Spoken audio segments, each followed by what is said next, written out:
Hollywood's most iconic costumes often conceal unsettling truths behind their creation and impact. Here's a glimpse into some of the darker stories behind these legendary outfits. The Wizard of Oz, the Tin Man's toxic transformation. Behind the magic of the Wizard of Oz lies a disturbing story about the dangerous conditions actors faced, particularly those in elaborate costumes. Jack Haley, who played the Tin Man, wasn't the original actor cast in the role. His predecessor, Buddy Ebsen, had a severe reaction to the aluminum powder used in the Tin Man's makeup, which coated his lungs and caused a life-threatening reaction. Ebsen was hospitalized and replaced by Haley, whose makeup was altered slightly, though still hazardous. Even with the changes, Haley developed a serious eye infection due to the toxic ingredients. The dangers didn't end there. Burt Lahr, who portrayed the Cowardly Lion, wore a costume made from real lion pelts. The suit weighed over 60 pounds and was unbearably hot under the studio lights.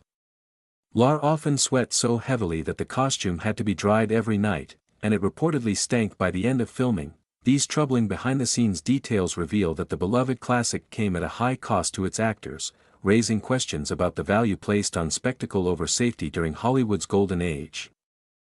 Marilyn Monroe's iconic pink dress in Gentlemen Prefer Blondes, 1953, wasn't originally part of the plan. She was initially set to wear a revealing showgirl costume for her famous Diamonds Are a Girl's Best Friend performance.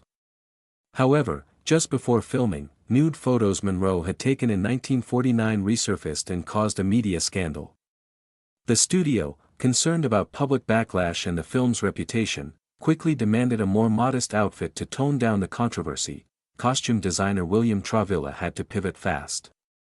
He created the now legendary strapless pink satin gown with a structured bodice, oversized bow, and long gloves in just a few days.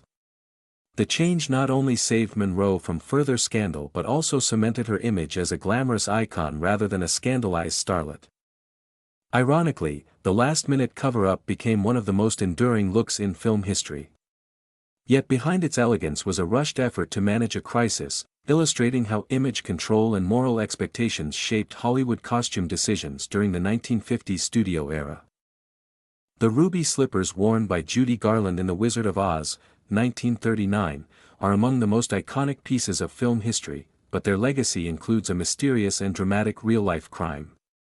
Multiple pairs of the slippers were made for the film, believed to be around 4 or 5, but one particular pair, housed at the Judy Garland Museum in Minnesota, became the target of a daring theft in 2005.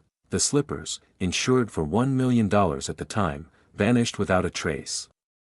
There were no security cameras or alarms in the display case, and the heist left law enforcement baffled. For over a decade, the case went cold, feeding rumors and conspiracy theories.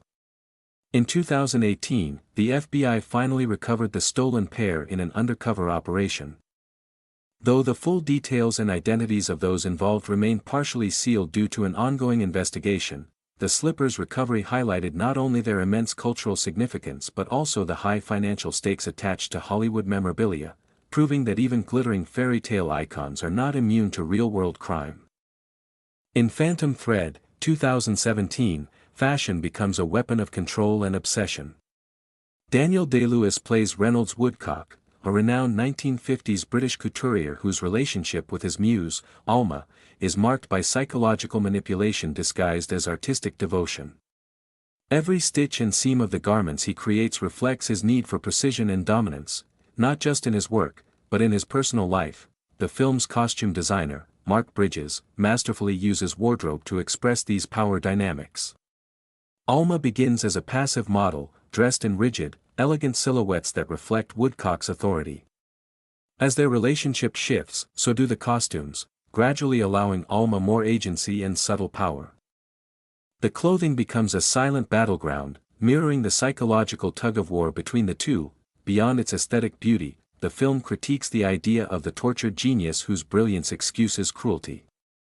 Fashion, often seen as glamorous and expressive, here becomes a tool of manipulation.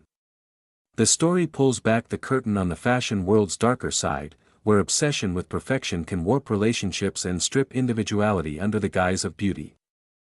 The Met Gala is celebrated as the pinnacle of fashion extravagance, but behind the glittering gowns and red carpet glamour lies a more troubling reality. Many celebrities undergo extreme diets and detoxes leading up to the event, pressured to fit into unforgiving, custom-made outfits designed more for spectacle than comfort. These garments are often so restrictive that stars can't sit, eat, or even use the restroom without assistance. Designers hold enormous sway over what their celebrity clients wear, sometimes valuing aesthetics over the wearer's well-being. Some stars are sewn into their dresses hours before the gala, with little input into the final look.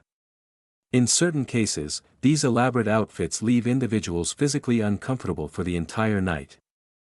All in the name of fashion. While the Met Gala raises millions for the Metropolitan Museum of Art's Costume Institute, it also highlights the darker side of the fashion industry, where human comfort and consent can be sacrificed for a few hours of dazzling imagery. The event may showcase art, but it often conceals the exploitation that makes that art possible. In the 2006 neo-noir crime film The Black Dahlia, actress Mia Kirshner portrays Elizabeth Short, a real-life aspiring actress whose 1947 murder remains one of Hollywood's most infamous cold cases. The film attempted to explore the mystery surrounding her death, but one specific creative choice stirred controversy: the recreation of the outfit Short was allegedly last seen wearing. Costume designers crafted a black tailored suit with sheer elements and a floral hair accessory, closely mirroring descriptions of what Short wore in the days leading up to her murder. While meant to evoke realism, critics and viewers argued that this detail crossed a line, turning a real, gruesome tragedy into stylized entertainment.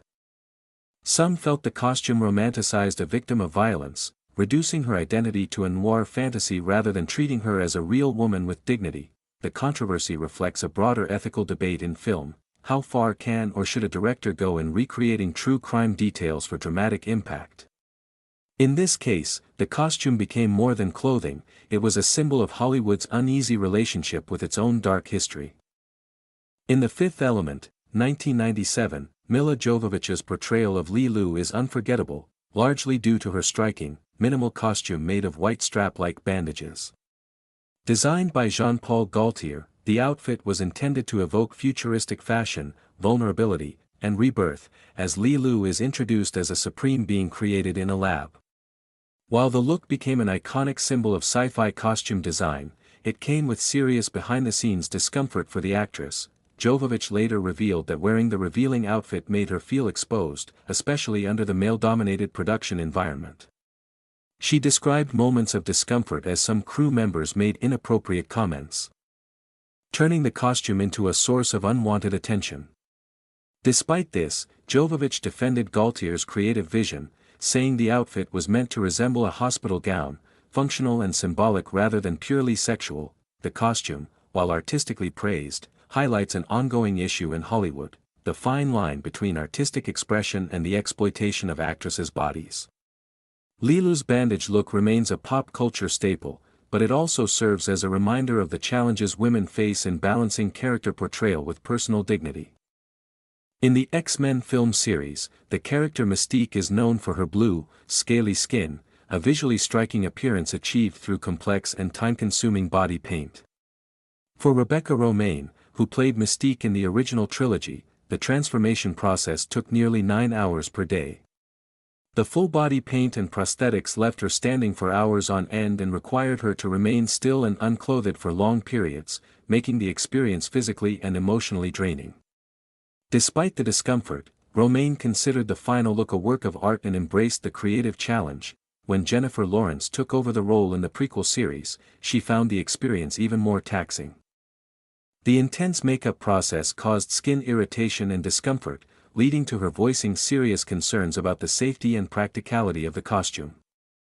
In later films, producers switched to a bodysuit with painted details to reduce the burden on Lawrence, though even that came with its own limitations. Mystique's striking look may symbolize transformation and power on screen, but off-camera, it underscores the extreme physical demands often placed on actors in the name of visual spectacle.